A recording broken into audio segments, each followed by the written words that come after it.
श्री वल्लभाधीश की जय। श्री गुसाई जी परम दयाल की जय। श्याम सुंदर श्री यमुने महाराणी की जय। શ્રી હરિરાય મહાપ્રભુ કી જય. આપણે 16 ગ્રંથ વિશે રસપાન કરીએ છીએ. તેમાં ત્રીજો ગ્રંથ આવ્યો છે સિદ્ધાંત મુક્તાવલી. સિદ્ધાંત મુક્તાવલીમાં પહેલો શ્લોક છે, નત્વા હરિપ્રવક્ષ્યામિ સ્વસિદ્ધાંત વિનિશ્ચય કૃષ્ણ સેવા સદા કાર્ય માનસી સા પરામતા. શ્રી કૃષ્ણની સેવા નિત્ય કર્તવ્યતાનો ઉપદેશ, તેની ફલાવસ્થા અને સેવાનું સ્વરૂપ, સેવાની સાધન અવસ્થા અને સેવાના અવાંતર ફલનું નિરૂપણ કર્યું છે. કૃષ્ણ સેવા હંમેશા કરવી, માનસી સેવા તે ઉત્તમ માનેલી છે. આવી માનસી સેવા સિદ્ધ થવા માટે શું ઉપાય કરવો તે હવેના શ્લોકમાં કહેવાય છે.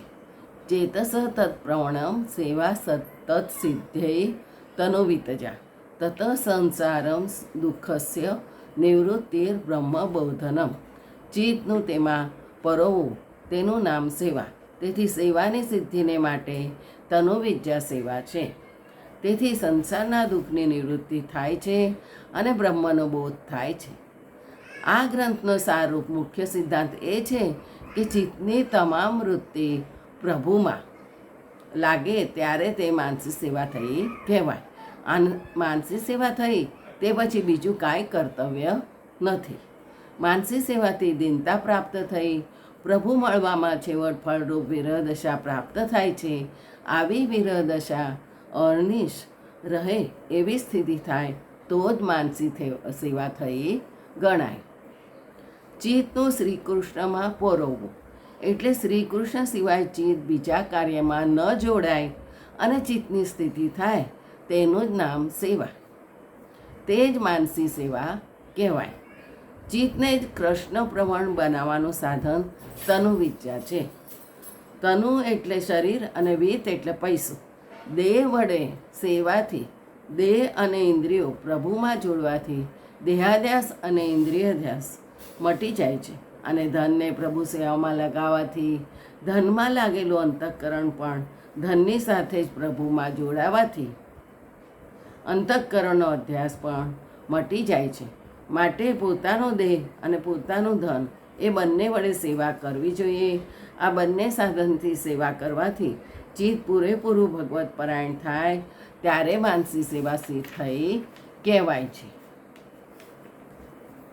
સંસારના દુઃખો અહંતા મમતા રૂપી અવિદ્યાને લીધે જીવને વેઠવા પડે છે. પણ તનુજા વિદ્યા સેવા કરવાથી માનસી સેવા સિદ્ધ થયા પહેલાં વચમાં સંસારના દુઃખોની નિવૃત્તિ થાય છે. તેમજ બ્રહ્મનો બોધ થાય છે. મુખ્ય પણ તો ભગવાનની પ્રાપ્તિ જ છે. પોતાના ઘરમાં બિરાજતા પ્રભુની પ્રેમપૂર્વક સેવા કરવી એ જ સાચો સિદ્ધાંત છે. પરબ્રહ્મ તુ કૃષ્ણો હિ સચ્ચિદાનંદમ કમ બૃહત દ્વિરૂપમ તત્સિદ્ધિ સર્વે સાદ એકમ તસ્માત વિલક્ષણમ. એટલે કૃષ્ણ તો પરબ્રહ્મ છે અને અક્ષર સચ્ચિદાનંદ રૂપ છે. તે અક્ષર બ્રહ્મના પણ બે રૂપ છે. એક જગત છે અને એક તેનાથી વિલક્ષણ છે. બૃહત એટલે અક્ષર બ્રહ્મ સચ્ચિત અને આનંદરૂપ છે. આ અક્ષર બ્રહ્મમાં આનંદ ગણતરીમાં આવે તેટલો છે. તે બાબત તૈત્તરીય ઉપનિષદમાં મનુષ્યથી 100 ગણા આનંદની ગણતરી કરતાં છેવટ અક્ષર બ્રહ્મ સુધી આનંદની ગણતરી કરેલી છે. અનંત ગણો આનંદ શ્રી કૃષ્ણનો છે. તેની ગણતરી થઈ શકે તેમ નથી. તે પૂર્ણાનંદ છે. શ્રી કૃષ્ણ અક્ષર બ્રહ્મથી પર છે.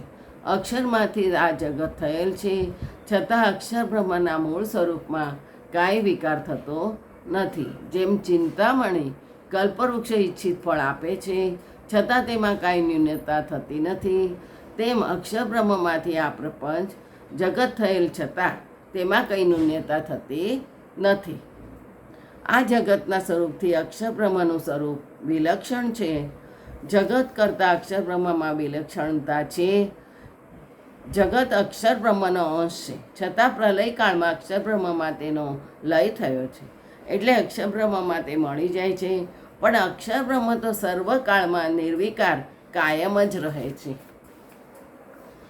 અપરમ તત્ર પૂર્વસ્મિન વાદિનો બહુધા જગુઃ માયિકમ સગુણ કાર્ય સ્વતંત્ર ચેતી નૈકધા તદૈવેતત પ્રકારેણ ભવિતિતિ શ્રુતેર મતમ.